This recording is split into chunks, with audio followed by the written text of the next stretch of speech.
Hello and welcome to this new release feature overview video. Today we'll be looking at the new cutting guide tool in the 3D printing tab as part of the V2024-06 release. So this tool is located, as I mentioned, in the 3D printing group over here and create cutting guide. Before we get started, we need to create a surface object first. So I've got these hip bones segmented here. In this case, I used our AI automated segmentation tool to extract this from the CT scan. I'm just going to isolate the right hip. I'm going to hit Model Preview in the 3D Printing tab, Mask Surface, and Generate Surface, as we need this surface object rather than a voxel representation to work with the cutting guide tool.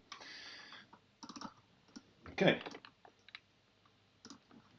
So I'm just going to zoom in. So the cutting guide. The cutting guide allows you to create a template or a guide which would enable a surgeon, clinician to perform a cut on a bone through a predetermined plane or to resect a certain area. Go back to the tool.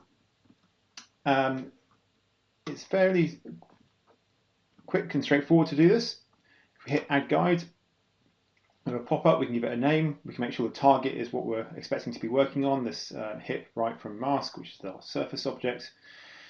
And we have three components to design this guide. So we have the track, which is based off planes.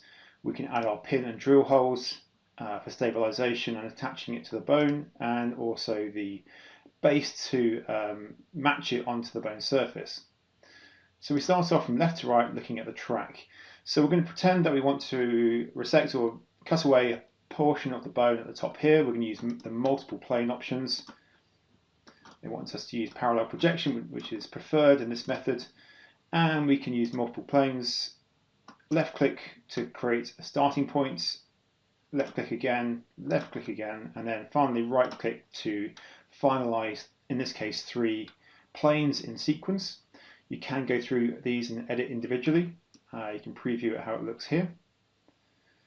And what we want to do next is define the cut width, the wall width, and the track height. These defaults will all be fine in this case, but you can modify those. We can check the preview later as well. The next step, I want to add some pin and drill hole locations. Very simple, we hit the plus button. We can check the size by the preview. We might want to make it slightly bigger, maybe bigger radius, for example, 1 millimeter, maybe a slightly bigger wall width, and you can see how that updates on the screen. And I'm just going to put these in a couple of locations. What's quite nice is that these do orientate automatically to the normal direction of the bone surface. If I zoom in here, we can see that they are all normal to the bone surface. So that's probably all we need in this case for this example. We can finish here. You can go through and modify these. You can move them. You can reorientate the direction as well if you need to. But if we go to the base, again, simple tool using the paint operation.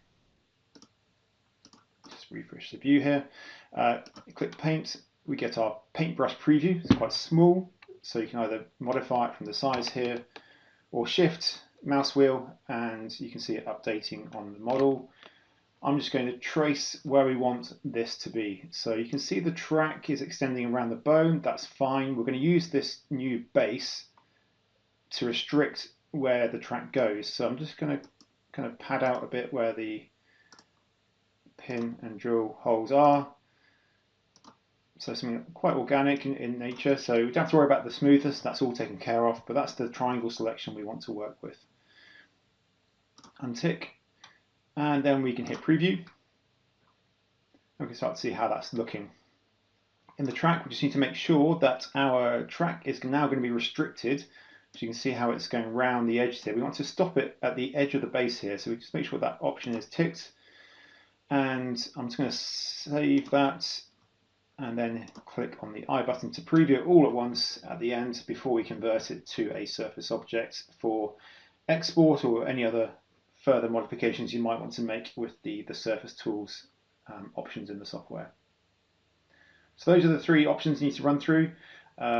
Define your cutting planes for the track, can be 1 or 3 in sequence or more.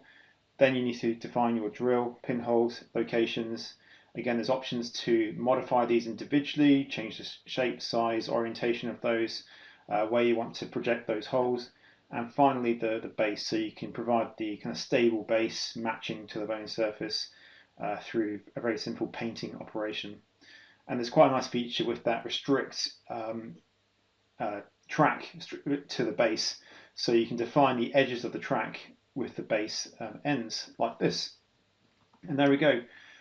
Very quickly, within a minute or two there, we have got our cutting guide here. That's a preview. You can create more, you can copy and duplicate, but if we're happy with that one, we can hit create surface, and it adds it to our surface object list.